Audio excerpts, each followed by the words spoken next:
Hey, you guys, and welcome to season 2 of Tea Time with Dagan. I'm so excited that we are having another season come on, and it's going to be a little different this season. We have video, so you'll be able to watch that on YouTube, and I will still be coming in through Apple and Spotify as well. I'm super pumped for the guests that will be on here this season and can't wait to hear what you guys think. So grab your tea and kick back and relax and enjoy this season with me and my friends. Right. Okay. Today I have a very special guest with me, Misti Palmer. Hello. We met each other through our husband's work. You're like the third person that has been on here that is a fellow State Farm wife. Yes. And we met in Vegas, but on a bus. No, we met in Hawaii. Did we? Right? I thought we met y'all first on the bus, but maybe not. No. Probably Hawaii. Well, but that was like a quick meet. okay, maybe so. Like maybe really so. met. Maybe so. You're right. You're right. Yeah, You're like, right. Really You're met right. and got to know each other Yes. in Hawaii. Yes. Which was awesome. And me and Yes. Katrina talked about this previous Hawaii trip, how just relaxing it was. But I was thankful to meet you guys there. And that was probably 6 or 7 years ago. That's crazy. I know, not wild. That is crazy. Yeah. And so ever since then, we've just had our little group, like we talked about in Katrina's episode, of just meeting and eating when we can. Right. And we get to do that after this, and I'm so excited. Yeah, me too. Not recorded. Those are private conversations. But I had to have you on here because of so many reasons.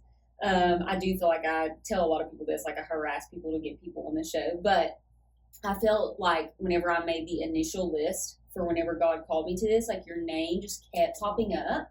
I don't even know if I told you that. No. But just the way you carry yourself as a person and like as a mother and a wife. Well, thank you. And sure, I don't see every second of your life day to Right. day, but the things that you've helped us with, me, when we're sitting at the pool in Hawaii, like, what do we do about this? How do we do this? Give me all your advice. She's always the person that I feel like we always want to hear from. So, and we love your husband too, Jason. Hey, Jason, if you're listening.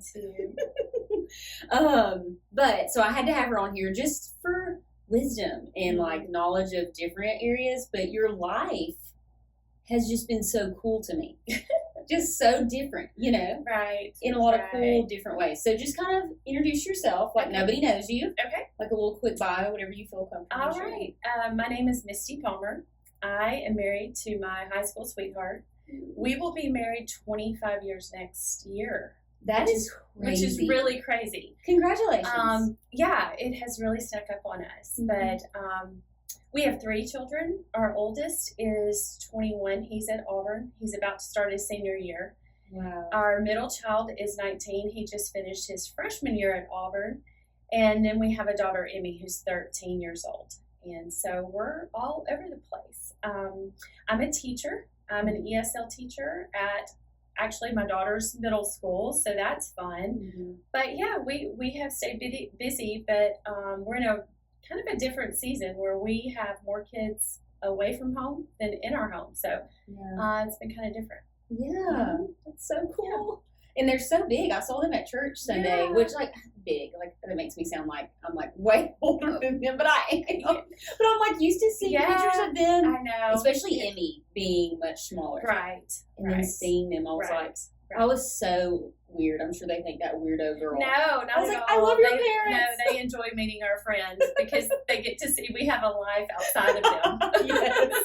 Like, we love this. Yes. So I was like, I hope people say that about our people. My children say that about me. So I'm like, whatever I can say, I can vouch for that.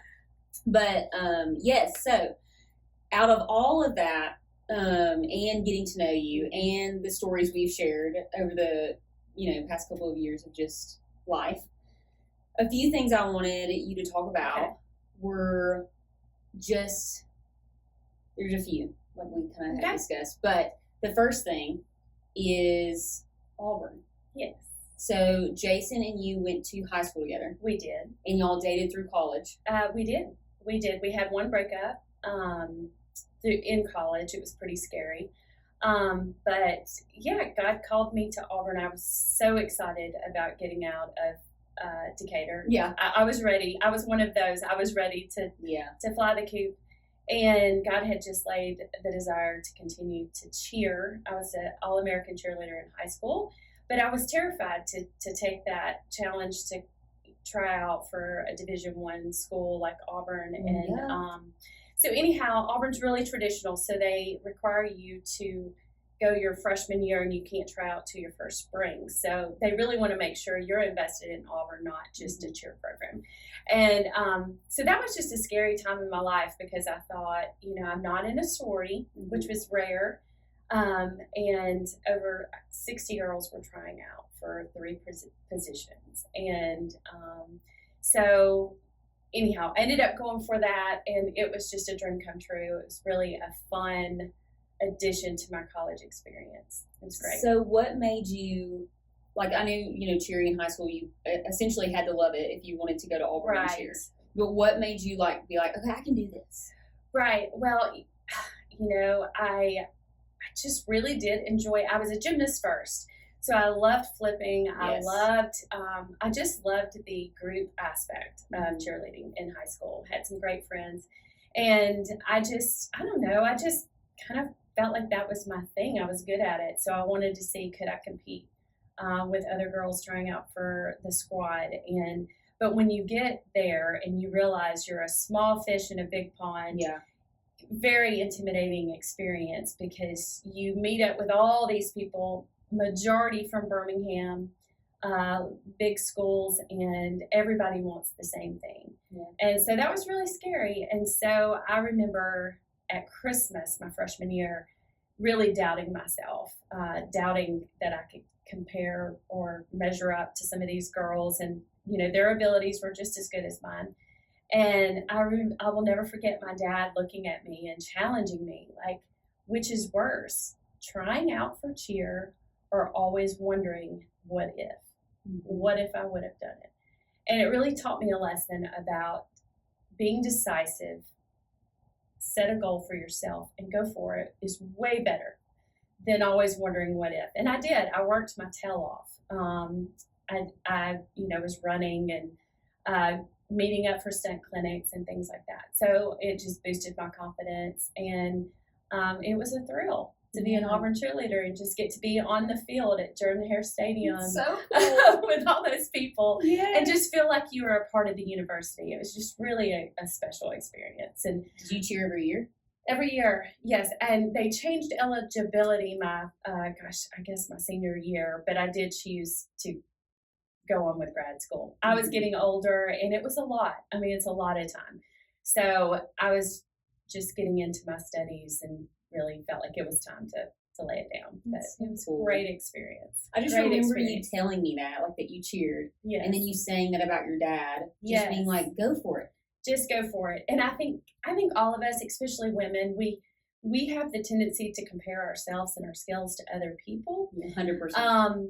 And that's what Satan wants us to do, is to doubt ourselves and doubt the abilities that God has given us. And I feel like we have to believe that we serve a God that knows our heart's desires. And I prayed for that. Lord, if this is your will, please, let me do this. I really want this. And he did. He gave that to me. And so anyhow, I'm very grateful for those experiences. And I remember just every home game, standing on the field, listening to the Star Spangled Banner, and I would just tear up every single ball game. I did not take it for granted. I just felt so grateful that God heard my cry. And it wasn't it was a fluffy desire, but he still honored it. So I think we should teach our kids, ask him for anything.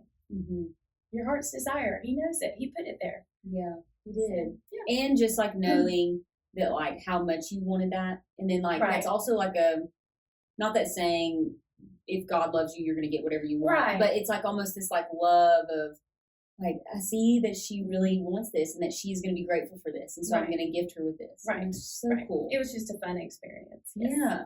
And so grad school. Yes. You went to, so what was your major in? Okay, so I'm a Spanish major. Okay. So I'm fluent in Spanish. And so it allowed me the chance to study abroad. So right after my bachelor's degree, I studied in Salamanca, Spain for a summer and got to be there for 6 weeks in Salamanca. And then we backpacked Europe for 2 weeks after that. That is so which cool. was such a great experience as well. And can you imagine no cell phones? No. So how did you contact your family? Postcards? Payphones. Payphones yeah. with very long codes to get overseas. And wow. So, yeah, it was just a fun experience. That's which so was cool. another reason why I did not share that last year, because I knew I wanted to study abroad. Mm-hmm. So how long did you do that for? Just for a summer. Okay. Yeah. Okay. Yeah. Was that scary? It was, but in the best way. Yeah. I guess because I've never done anything like that, stepped out in that way. Yeah, it was scary. I actually studied with a friend of mine. She was on the Auburn swim team. Cool. And she and I met in an upper level Spanish class, and she said, "Hey, I've got this idea." And she said, "Would you be interested in studying, going abroad with me and maybe backpacking afterwards?" And I'm like, sold. And so I'm one of 4 children. We were all in college about the same time. So wow. I had to help raise money to go and do this. So me and my best friend who cheered with me, we waited tables at the Cracker Barrel. For so you gotta do what you gotta do. So we waited tables at the Cracker Barrel to earn money so I could. She was actually getting married, so she saved up for her wedding, and I saved up for Spain. Wow. So it was really fun. Yeah. Do you think you've always had that like adventurous spirit though? I think that is what college did for me. Okay. I do. I've always been interested in other cultures, and it's fascinating to find out. But I did not know this at the time, but when I chose Spanish as my degree, mm-hmm. I've just always enjoyed language. But my mother sat me down after college and told me that my real grandfather was from Spain. Is that not crazy? And that That's he so was cool. He was in the Army, and he was stationed in South Florida. And it was very taboo because my grandmother and him fell in love. Yeah. And out of wedlock, which was very, very taboo in the South. And anyhow, she had never told me that. And I thought, how weird that I gravitated towards Spanish. I never met my grandfather or her. I guess it would be my grandfather, but I never met him. That is incredible. Yeah. And then now it's like such a natural thing for you. Right. It's in your blood. Right. It's in my blood, I guess. That's so cool. Yeah, I know. I did not know that. Yeah. Isn't that interesting? Oh my goodness. Because, I mean, to major in that, you would really have to be like, oh, I'm good at this. Like, what made you be like, that's what I'm going to major in? I think it's just, at first, when you asked me, have I always been adventurous? Yes. Because I went to Auburn, I actually thought I wanted to be an astronaut. Yes, you have been. Yes. So I thought, I did. I kind of believed I could do anything I wanted to do. And again, that goes back to what my parents instilled in me. My parents made me feel like I could do anything. Mm-hmm. My dad would tell me that. You'd be the next president of the United States. I can see it right now. But he told all of us that. So he was very good about encouraging us, building us up to where we felt confident that we could do whatever God placed in front of us. And so I did get to Auburn, and I studied the aviation program curriculum, and it had a lot of math and science, so I chose otherwise. and I always loved language because I felt like language was kind of like my math. I was figuring out how to work it out. Mm-hmm. So anyhow, I've always enjoyed studying language. That's so cool. Yeah. Back to like your parents and that confidence. Mm-hmm. Was that even in like the little things, like when say you're, I don't know, I'm just coming up with this on the fly, like doing a chore, or like when you get frustrated with something, you can't, I'm just thinking of little simple things like can't tie your shoe, can't hang up this picture frame that you want to hang up. Like, did they instill confidence, let you suffer a little bit, and absolutely let you do it?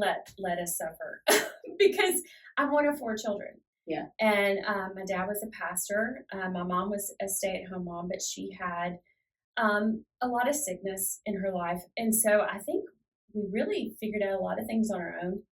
And my parents were always so pleasantly surprised when we were good at anything. I know that sounds crazy, but just we kind of amaze them. Yeah. And my siblings and I, we talk about how different our parenting styles are because Each now, you and your siblings? well, just all of us with our own children, we tend to be critical sometimes when they mess up or don't perform.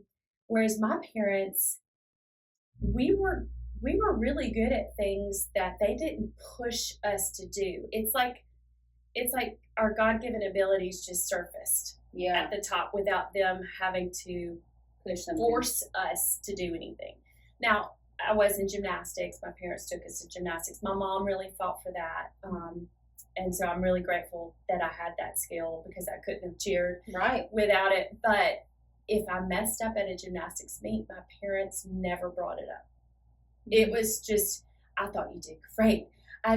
They always found the positive to compliment us on, and they didn't criticize when we were putting ourselves out there to perform.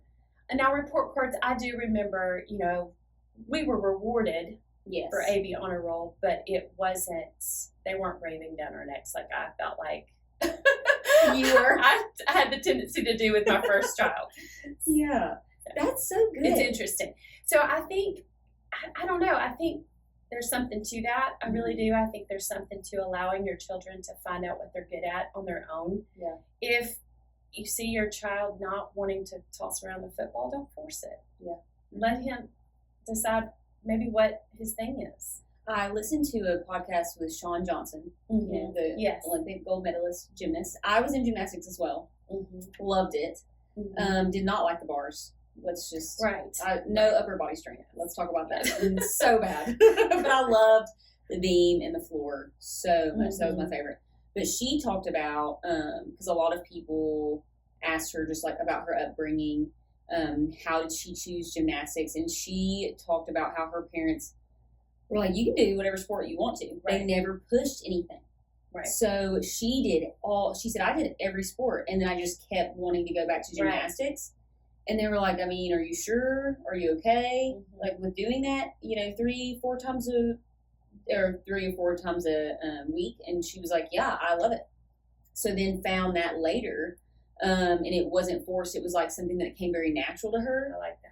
And same as her, they were like, if you want to play hockey, you can play hockey. And she's like, okay. Like she thought she could truly do anything. Right.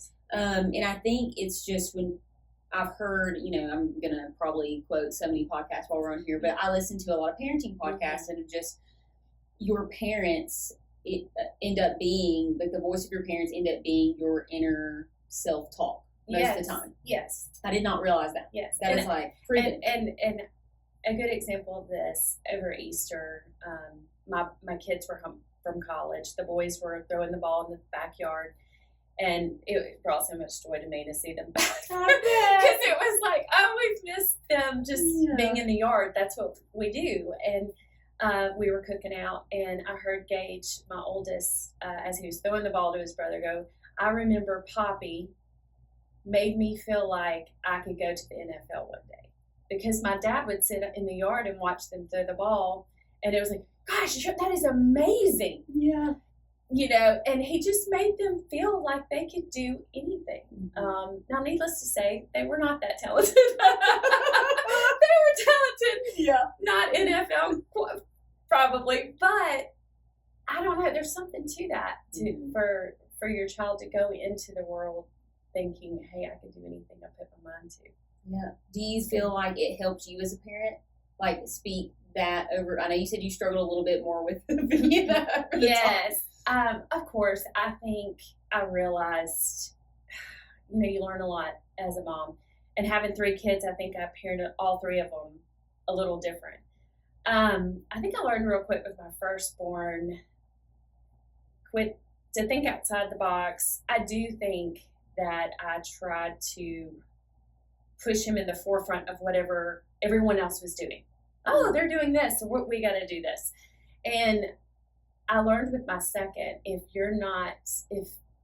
he wasn't out there practicing on his own, I'm not going to force it. At 4 and 5 years old, that's ridiculous. We had parents come to our front door when ours was 3, wanting them to play, baseball and we knew they couldn't handle that. Yeah. And so I think learning to say no as a parent, learning where your margins need to be is wise. But I think with my firstborn, we kind of pushed, like, we were more disappointed. And when you realize you're more disappointed than they are, then there's a problem with that. Yes. Well, and it's interesting. My son is I can tell he's very much, he's 3, but words get him. Yes. He'll be in the backyard. We're not at a sporting event. We're just in the backyard. Right. He hits that golf ball. He loves hitting golf balls.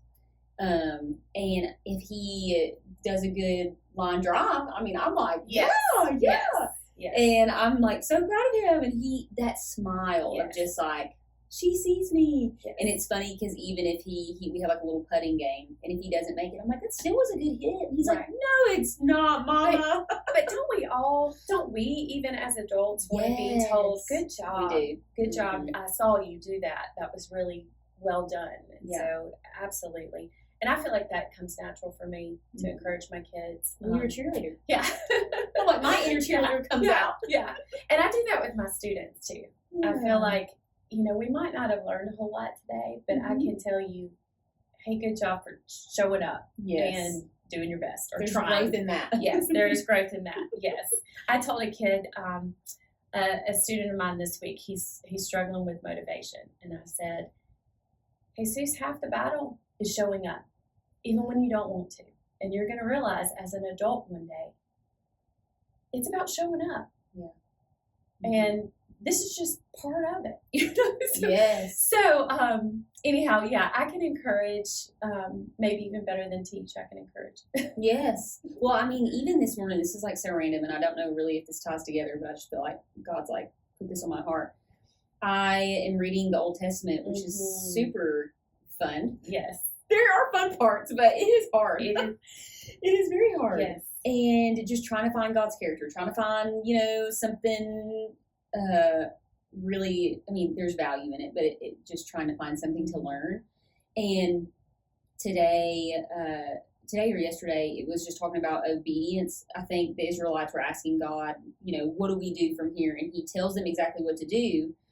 They're not victorious in that action or that obedience, but the obedience doesn't always lead to like a victory, right? But it leads to faithfulness and love, and you're just like following what he has for you. Yes, it's a form of worship. Yes. Mm-hmm. And so I was like, wow, I didn't even think about that. Because I was like, he is telling them, he is answering them technically, but he didn't promise, hey, you need to go do this, but I'm not going to promise that you're going to win. Right. Right. And so just like our callings and purpose can be like that, like, hey, I have called you to this.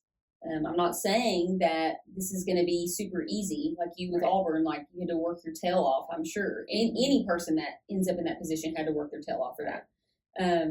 But thank goodness you had victory in that and you were able to do that. But it's just even with kids, like just trying to teach Cooper obedience. Absolutely. And we see who they are sometimes before they see who they are. And my middle child called me. I guess he was at a crossroad about 3 weeks ago. He's in a very hard program at school, and he had a breaking point. He called me. He said, I just don't think I can do this. I just don't think I can do this. I think I need to change my major. This is too hard. My brain doesn't think that way. And I said, whoa, stop. God did not create you to quit. We're going to pray right now that you have discernment and wisdom. You take your time. You take your breath. We're not quitting. Yeah. And I was like, you're gonna get some rest tonight, and you're gonna wake up tomorrow. Tomorrow's a new day. We're gonna try our best. And to see him work that out, and us all be praying over this particular test he had this week. He called us yesterday, and he said, "You're not gonna believe it. I'm at a 95," and we're like. I see your potential. Yes. God sees your potential. Don't give up.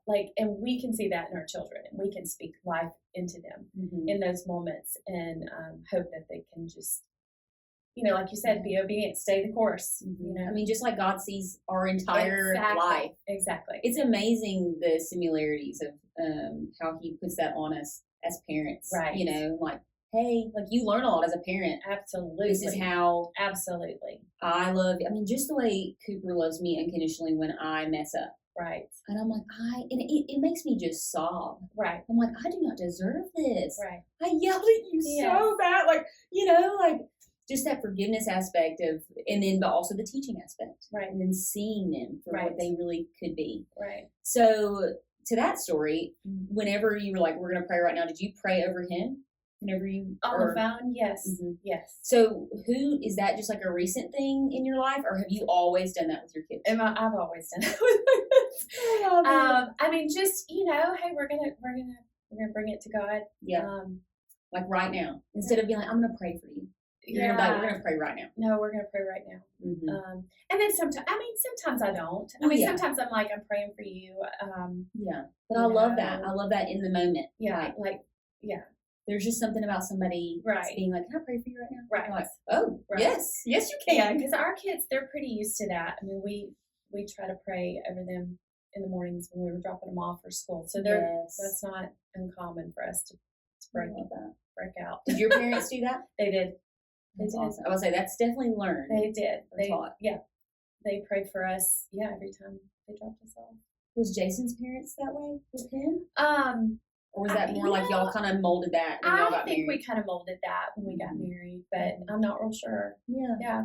Because I truly didn't grow up in a culture that way. It was, I'm praying for you, and I know that they did. Right. But it wasn't, like, I think the first time somebody prayed over me was, when I had like a big test, I think, and it was like the ladies of the church. Yes. You know what I mean? Like they came around me and prayed for me. But for like a friend to just like stop and pray is so... Yeah, see, that was very normal in my home. Profound. That was just very normal. And I'm grateful for that. Yeah. And I'm like excited to make that like a normal thing. And we do that too with Cooper. But I like doing that for people because of the magnitude and like what it has done and still does for me. And just to be able to do that for your kids. Right. And how they see, hey, listen, God is alive and active, and He is with you, and we can call out to Him anytime we need to. Yes. Great. I love that. Sorry, that was like side combo, but I love that you said that. Something else cool about your life that I just think you're cool in all areas. Oh gosh, she's the coolest. I think my husband told me this. He was like, did you know that they were on Fear Factor? Oh yeah. And I was like, what? And like, this is after I've already like gotten to know you at the pool and like girl talk and all this stuff. And I'm like, Misty was on Fear Factor, so tell us about that. Okay, so we were on Fear Factor. We were newlyweds when the show first came out, and we both accrued some student loan debt, and so we were trying to creatively come up with a plan. All right, we were doing the Dave Ramsey thing. Someone had luckily introduced us to Dave Ramsey, so we were trying to mark off our debt, and Fear Factor came on. And when the show first came on, it was more about the stunts. And again, I wanted to be an astronaut, right? So the adventurous spirits like jumping off a building. Yeah, I mean, I would do that to pay off our student loan, And so anyhow, I looked at Jason. I'm like, we can totally do that. And I'll never forget it. After the show went off, my brain was just 90 to nothing. It was like it was put on my heart. Like, wow, this could be a thing. We could pay off our student loans if we got on the show and won. And I remember it was like late at night. It was like, about 8 o'clock at night. I said, I'm going to go for a walk around the block. It was just stirring. And I prayed about it. I was like, Lord, look, if this is something that we could do to pay off our student loan debt, did you work it out? That was all that became of it. I did go online and fill out an application. It was like a 12-page application where you had to rank your fears, which I tried to do opposite so that they wouldn't put me with snakes, because I am pretty terrified of snakes. Yeah. And anyhow, I didn't hear anything for about 3 months. And our friends knew that we had applied. Jason had told some of his friends. And he was mowing the yard one day, and I get a phone call. And this guy says, "Hey, this is Scott from Fear Factor. We're looking for Misti Palmer." And I said, I thought it was one of Jason's friends playing a joke on me. And I said, "Shut up." and he laughed. The guy laughed and he said, "No, seriously, I'm a casting producer and we're having a casting call in Atlanta this weekend. We'd love to talk to you about being on the show." I love it. And I was like, "No way." And so Jason hadn't applied for the show. And so we went to Atlanta. They said, "Bring your husband along. We've got this couples episode coming up. And we'd like to talk to him too." So it was crazy. We show up at this hotel in Atlanta, Georgia. There's about, there's 2 stools and about 30 producers and cameras just staring at us. And they just asked us questions, like goofy questions like we're doing right now, just kind of talking into a mic. And anyhow, that we took about 30 minutes. We left not knowing whether or not they liked us. And then we got a phone call, I think the next day. They said, "We want to send you guys a contract. We'd like to fly you out to LA in 2 weeks." And anyhow, it was just a whirlwind experience. So sure, here we are. I had a speaking engagement with work. I had to get someone to cover for me. Jason had something too. And anyhow, we're like, "This is crazy." We had to tell our bosses, "We're going on Fear Factor and we have no idea what we're doing." And so, I love it. But anyway, it was fun. It was an adventure. That's so cool. Yeah. That's so fun that's y'all's relationship then. Yeah. Y'all can do stuff like that together. It was really fun. So once we got there, we ended up, there were 4 couples. After the first stunt, 2 couples were eliminated. We were one of the 2 still standing. Yeah. And we ended up winning half. So we won $25,000.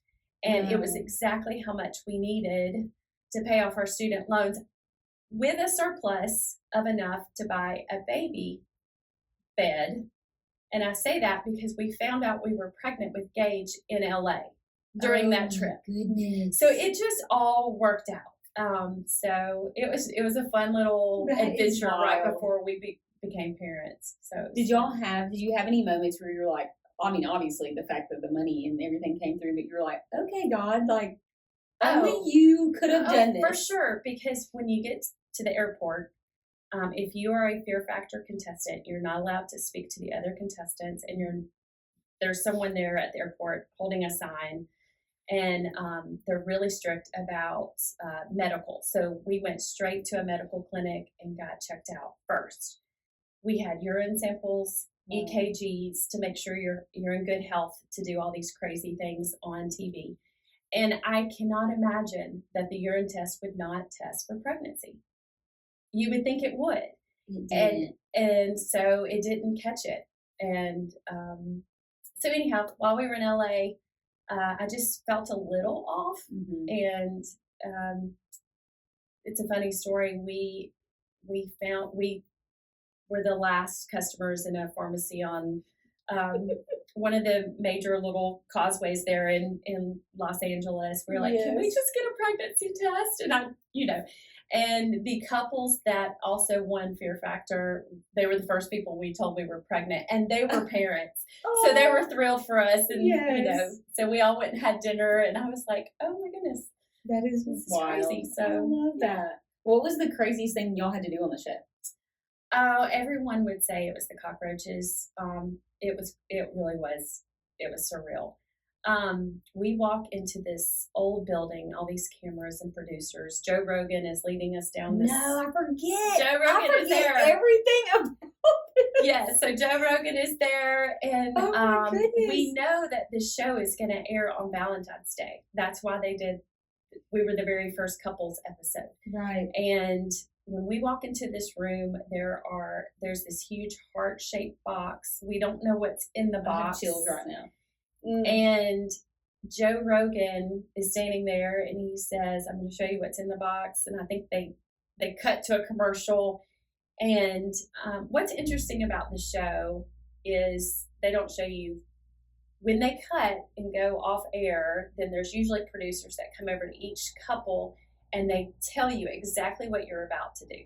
And you have to sign a contract, basically saying if anything happens to you during this stunt, you're not going to sue us. Oh, goodness. And they let you strategize what you're about to do. So, anyhow, so this was our second stunt. It's always the second stunt, the gross stunt. And when we go back on air live, Joe Rogan is standing there and he opens up the box and it's just swarming with Madagascar hissing cockroaches. And I started laughing. And at this point, Jason looked at me. He was like, "Get your game face on. This is why we're here." the coach came out in him, and I was like, "Oh my gosh, you're right."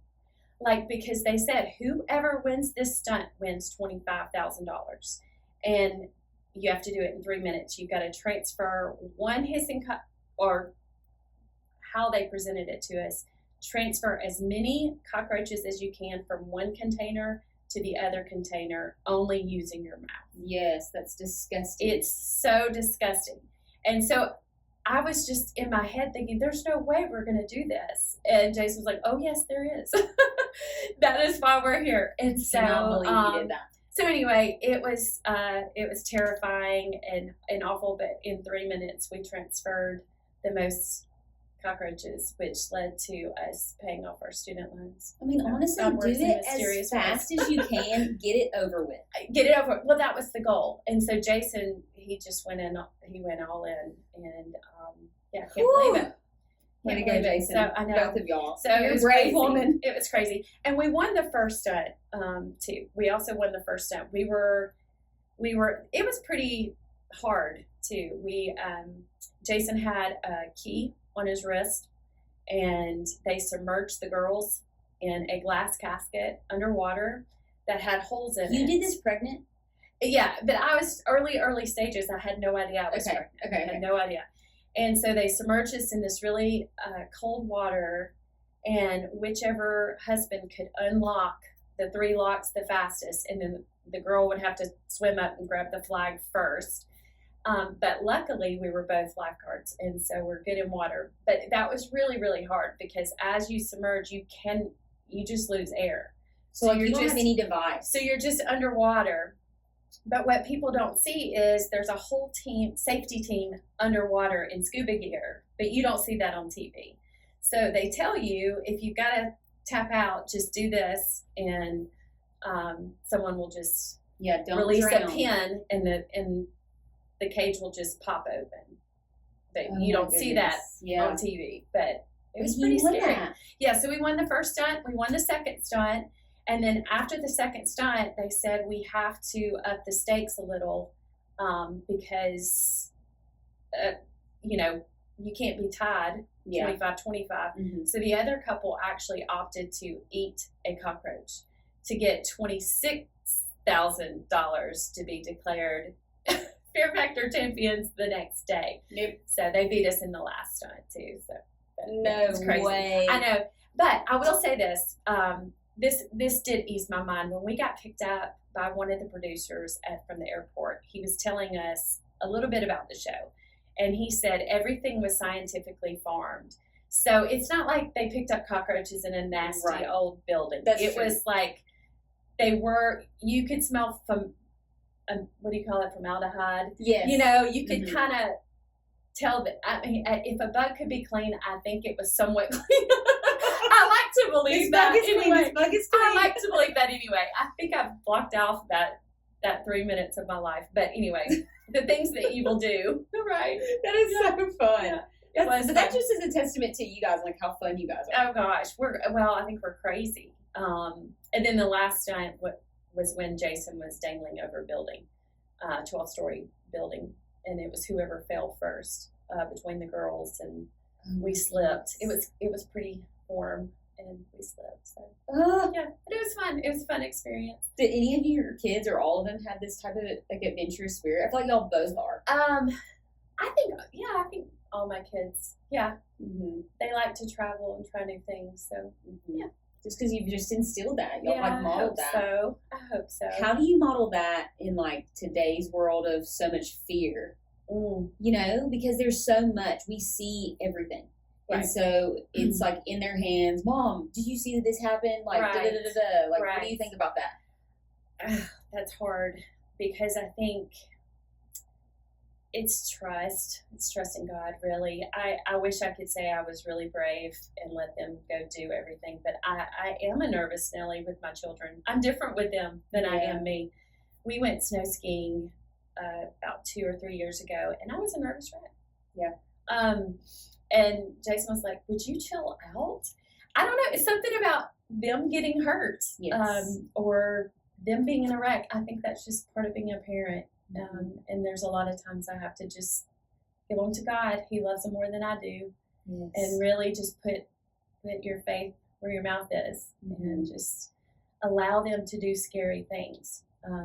My sister once told me, I have an older sister, and she said, teaching our boys how to be men is allowing them to do hard things, scary things, because it only takes a boy to ride a motorcycle or a dirt bike.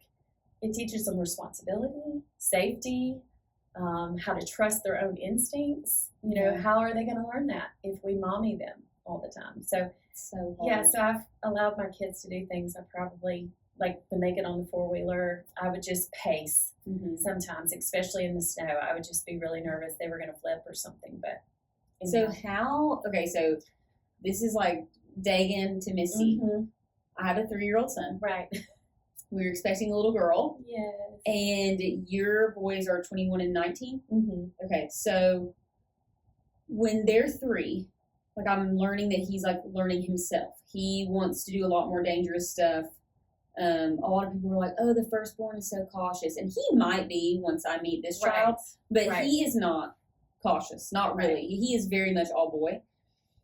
But I have to tell myself, like, let him just try. Right. It's really hard for me because I'm just a nervous Nelly anyways. I wish I could be like you and be adventurous and do all this really cool stuff, but I am the one that's like, no, okay. No, I get it.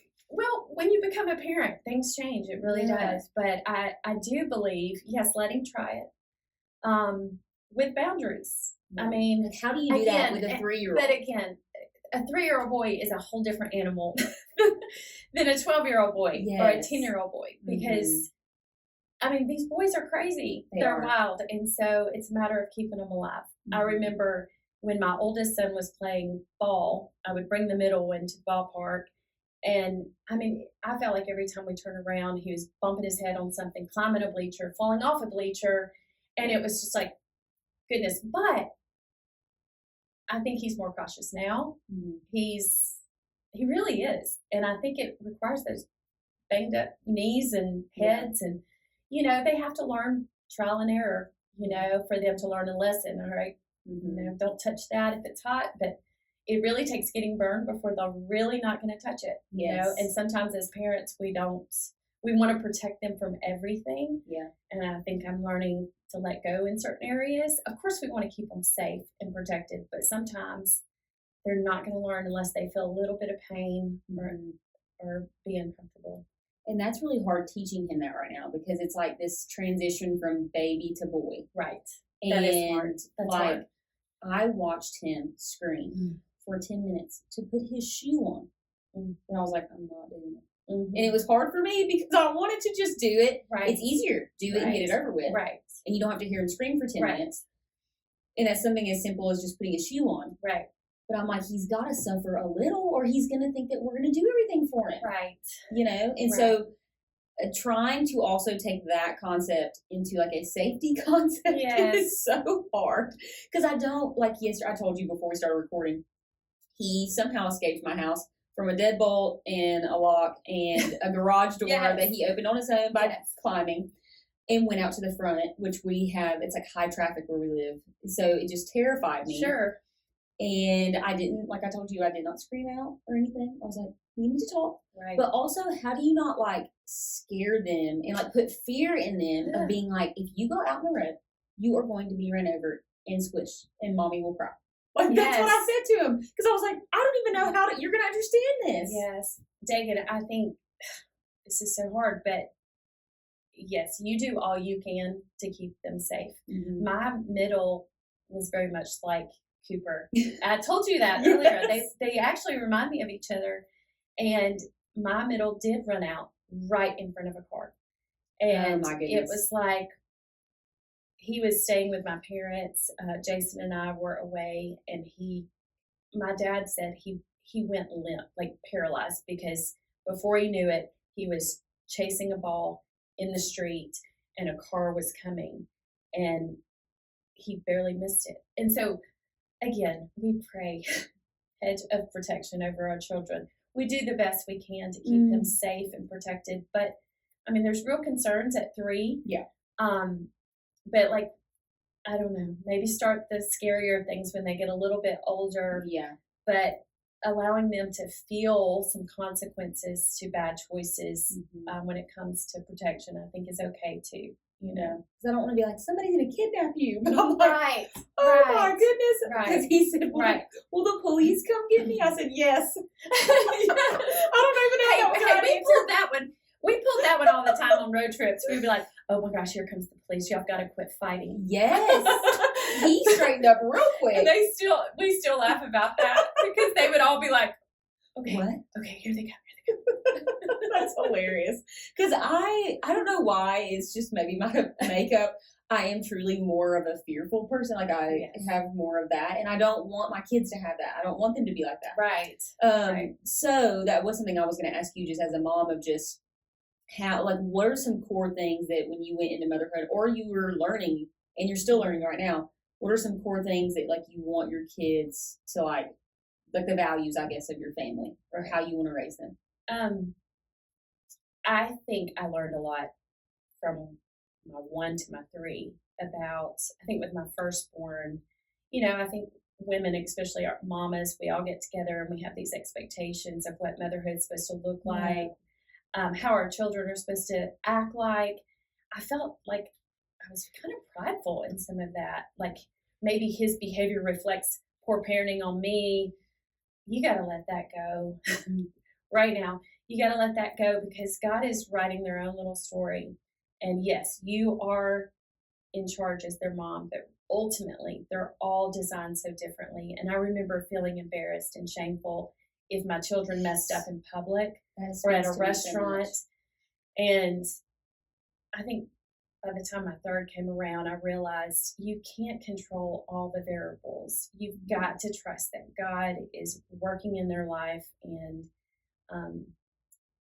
for example, my sister's son struggles a little bit with some attention issues. And so she's just had to navigate that. But I've been so proud of her because she's learning strategies that help him.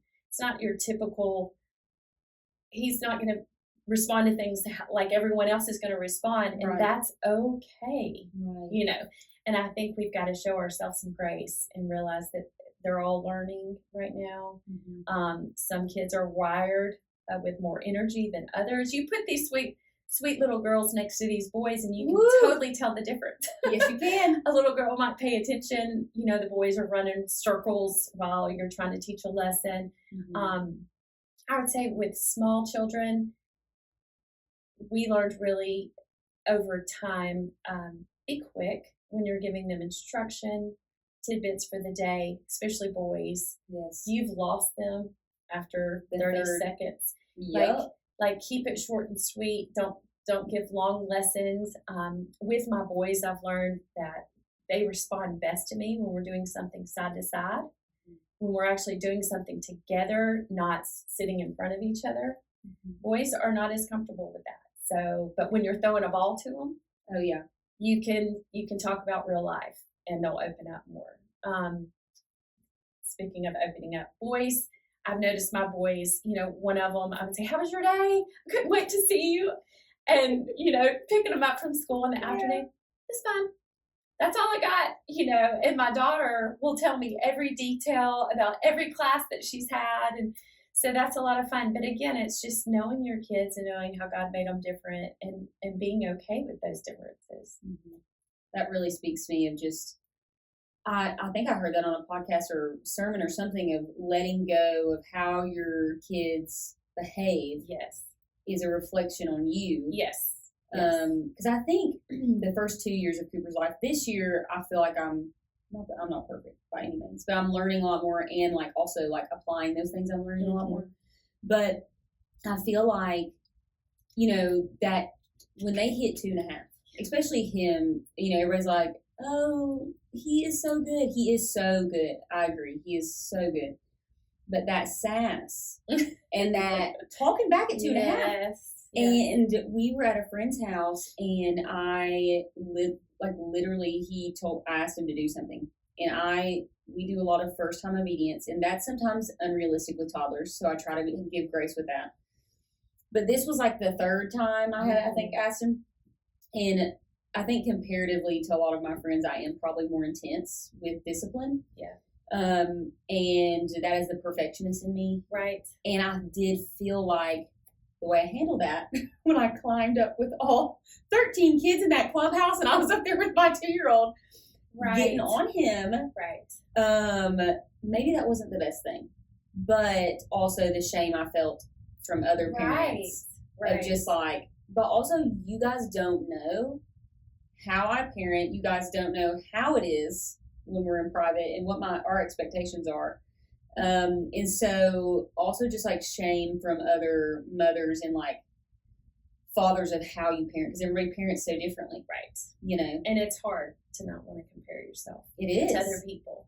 And we learned with our firstborn when he might act out at Cooper's age up until about 6 years old, it was because we did not lay out expectations. Yeah. And then we learned, we've got to explain where we're going, what we're doing, and what the expectation is. And then he could follow. It helps so much. And we would take him to an event, and he would be running around. And I should have said, okay, we are going to a wedding. We are going to sit quietly after the service. We are not going to eat all the chocolate off the groom's table. And just beforehand, because it's not fair to get on to them if they really don't know what is expected of me in this moment. And we didn't do that very well with our firstborn. Well, you learn so much with him. You learn a lot. Yeah. I mean, I was watching him. I told Morgan, I texted him today. He was pushing him on the swing, and just like thinking about him when he was like 8 months old, and just all the time that has passed, which is not as much time has passed with your boys and Emmy, but it just made me emotional because I'm like, I feel like I've messed up so much. No. But it really is learning. You're both learning. It is. And I prayed all the time. I still pray, Lord, please fill in my gaps. I'm missing so much. I know I am. Like, just fill in my gaps where I'm not doing it right. Hopefully Jason is. Yeah. Or, they're getting it from somewhere else. Did you feel like, or have you felt like majority of the time, you and Jason have always been on the same page with most parenting? Yes, but Jason helped me a lot because I have 2 sisters and a brother. My brother's 7 years older, so I wasn't around him as much as a child. I was around my sisters. So I know girls. I know what seemed like normal for girls.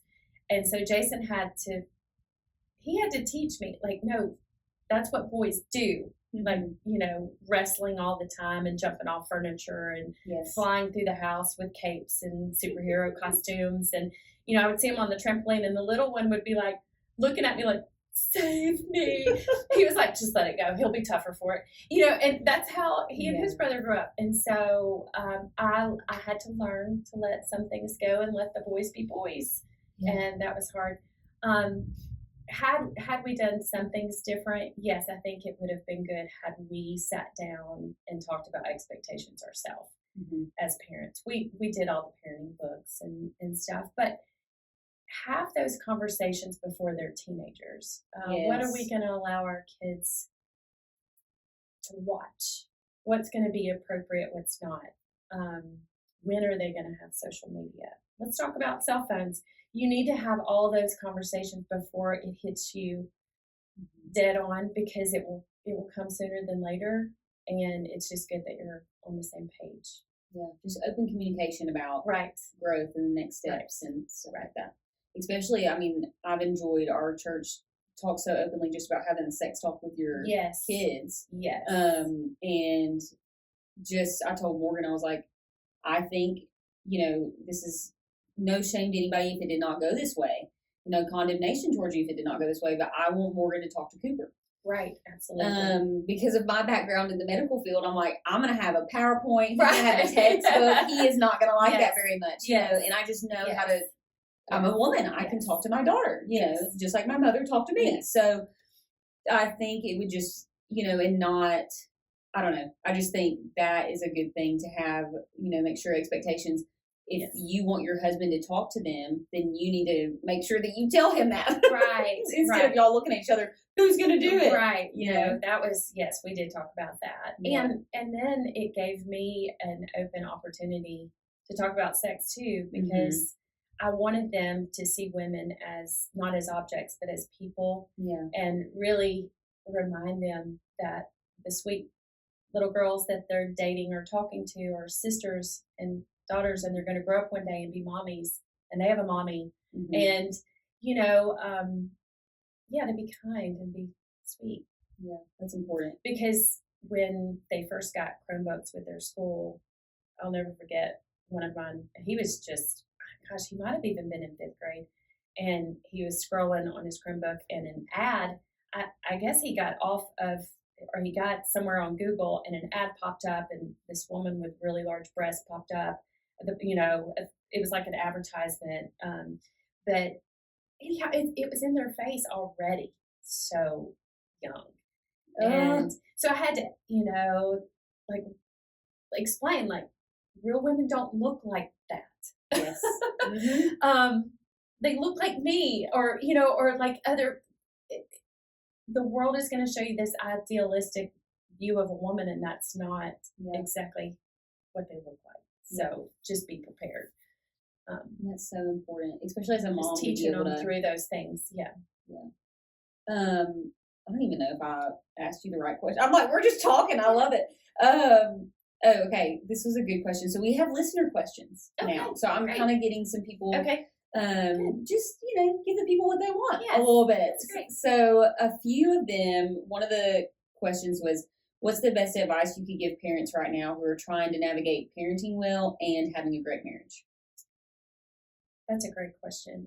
I believe keeping your spouse a priority is really important. And I know how hard it is with young children. It's very hard. I remember Jason coming home from work and having like every bodily fluid a child could produce on my t-shirt. And I just felt ugly. I felt sorry for myself, and I needed a break. And, you know, I think it's easy for young parents to be resentful of each other's roles. Maybe the dad might resent that the wife is so involved and connected to the children, and maybe the wife resents the fact that you got to go out to eat lunch, you know. And at that time, Jason was doing medical sales. He was going out to eat and traveling, and I'm home, and I'm like, it was just a hard balance for us. And I remember sitting in church. We had been challenged to read a book, Love and Respect, and it was just about keeping your marriage as the nucleus of your family. And once that gets out of order, the whole family gets out of order. And we sat down and we started thinking about the people that we graduated high school from, and all the couples that divorced after we graduated. And it's because the husband and wife just didn't have anything in common anymore. The kids were the only thing they lived for. And when you do that, it just, everything's out of order. And so we vowed early that we're going to make ourselves a priority. We're going to stay connected. And it's been hard. It's not easy. It's hard. But we try to travel alone without the kids every year.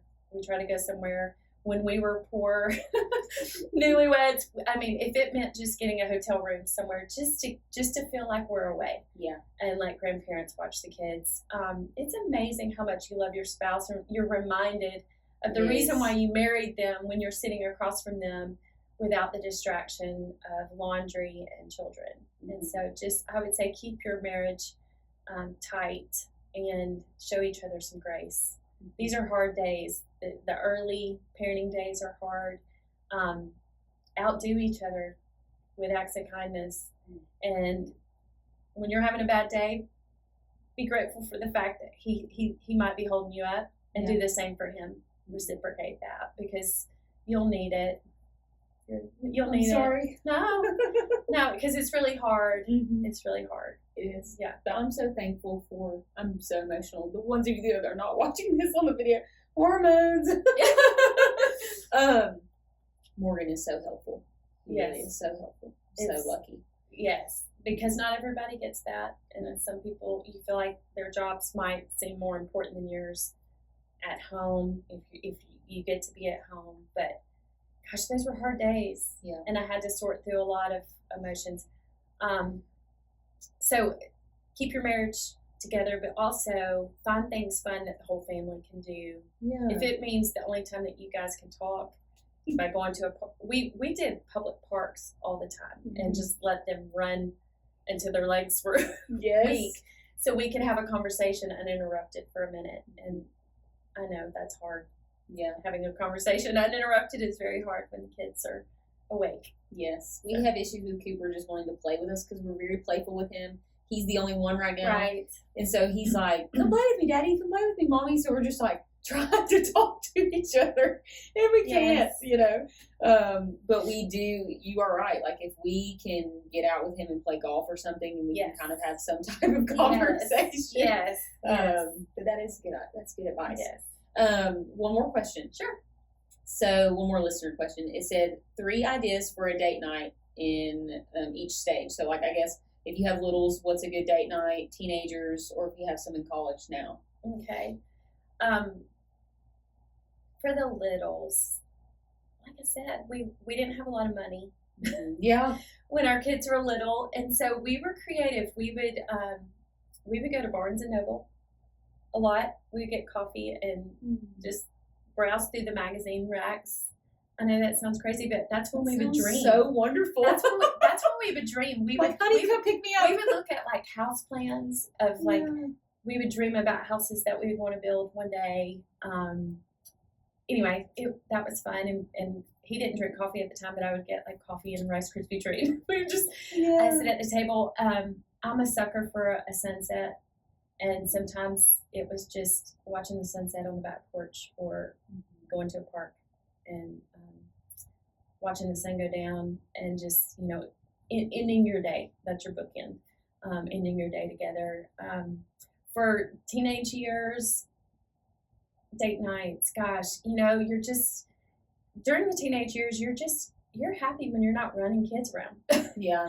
And so sometimes that's just, some of our best nights we are so excited when we get to be at home on the couch. Yeah. This past weekend, Emmy, our daughter, spent the night with a friend, and we were like, what? We have the house to ourselves. Are you kidding? We don't want to go out. We cooked a great dinner in together and then watched a movie. We were in bed by 9:00 and we were so excited about it. I bet. That's so funny. Yeah, it was fun. And we were giggling. We were like, we have no shame. Yeah. No shame. Well, no, once you're tired, you're like, 9:00 sounds great. No, it was awesome. It was great. Yeah, because I think it's hard, when you have kids, especially when they're little and you don't have as much, income. I think sometimes, Morgan will be like, oh, like I say, I want to go on a date with you. And he's like, oh, well, we can't do that right now. I'm like, let's get some cards and play a card game. Yes. Like, let's just chill. Like, I don't have to go out and do something fancy. Right. But just that quality, intentional time together. I remember when our kids were small, we had a 4-wheeler, and Jason, I remember one time he came home and he said, hey, let me pick you up. Let's go watch the sunset. And we left them at home. They were old enough to not get into too much trouble. And we just rode up the street and just sat in the field. And I was like, that fed my soul for 2 weeks, that we just could break away like that and come right back. But also that he pursued you in that way. Yes. I think a lot of the times guys pursue you to get you and then they stop. Right. But to keep being pursued, not in grand gestures, not in huge ways, but hey, come on the 4-wheeler with me. Let's go watch the sun go down. You're like, heck yeah. Yes, I know. And honestly, I have failed at that. Gosh, I know there was a season in my life where I felt like as a mom that I was this sacrificial lamb because I was getting to stay at home. I wasn't bringing in income at the time. So I felt like any extra was too much, and so I don't know. I really think it was a weird time in my life because really wasn't a lot of fun. I think I was more resentful because I saw everyone living life. And even though it was some of the best times of my life being at home and just taking care of our home and our children, I think it was just, I don't know, like take care of yourself. And that's what I would tell moms too. Take care of yourself. I'm learning the value of self-care and making sure that your mind, soul, and body is taken care of so that you can take care of everybody else. And if it means, hey, go eat at a nice restaurant, say, hey, babe, I need that. Yeah. We might not can afford it on paper, but I need to feel, I need to get out of this house. Yeah. Yeah. How do you think moms can better take care of themselves when they're stuck in that? Just like this, like weird, like you are resentful, but you're also like thankful. Yes. And it's like this weird cycle. It's a weird cycle because you're so thankful for what God's doing in your right. You've just procreated these beautiful children and you're so excited about that. But it's hard. It's a hard season. So I think taking care of yourself, find your people, find a tribe. Women need women. Yes. And I heard Jenny Allen talk about that. She said, she traveled over to Africa and she said, I saw these women and they were so happy. They had nothing that we have in America. They didn't have washing machines. Yeah. But they were so happy because guess what? They're doing their laundry together in the river. And she said, there's something about that. These women taking care of each other's kids as they need it, doing their chores together, taking care of their families together. It's community. And I think that would be my best advice to women. Find your community because these are hard days. And it's good to talk things out with another mom to say, hey, you know what? I don't know how to handle that. How'd you handle that? And just to pray for one another and, pull each other out of any funk that might arise, And I think that's what we're here for. We're built for community. We so are. That's so beautifully said. I love that. Okay, so since we are on Tea Time with Dagan, I ask everybody this. Yes, okay. If you like sweet tea, what is the best sweet tea you've ever had? Okay. I'm a Milo's girl. Yes. And I like Milo's sweet tea with their lemonade. Okay. Yeah. Is that the Arnold Palmer? Okay. I'm an Arnold Palmer fan. fan. So that's like the best sweet tea you've ever had to this day, Milo's. Or is that just your favorite? I think that's honestly, I don't drink a lot of sweet tea. I'm not a huge fan, but if I was gonna go for tea, it's gonna be Milo's. Milo's. Yeah. It's funny. The season 1, I swear, like half the people, half the guests and friends I had on here, they're like, no, gross. Are you serious? Yes. It was hot tea, or they were like coffee, or Arnold Palmer's. They would just, stuff like that. I'm like, man, I know, and it's such a Southern thing. It is. Like Jason's family grew up with sweet tea made every week. It was prepared in the fridge, a big container of it, and I didn't grow up. We didn't have sweet tea, so which is wild. Like we didn't have it in our fridge because of the sugar. Yeah. Like my parents were really weird about what was in our fridge. Yes. But my grandparents had it, and that just started the addiction, I think. Yes. Like, every time we get to go over to their house, we gotta get to get this stuff. Yes, I know. Awesome. And my kids love going to their Mimi's house to get sweet tea. Yes. Yes. I love it. Yeah. Well, thank you so much for literally everything. Oh, thank you for having me. Yes, this was beautiful and wonderful. Thank you. I appreciate you. Glad. I appreciate you too.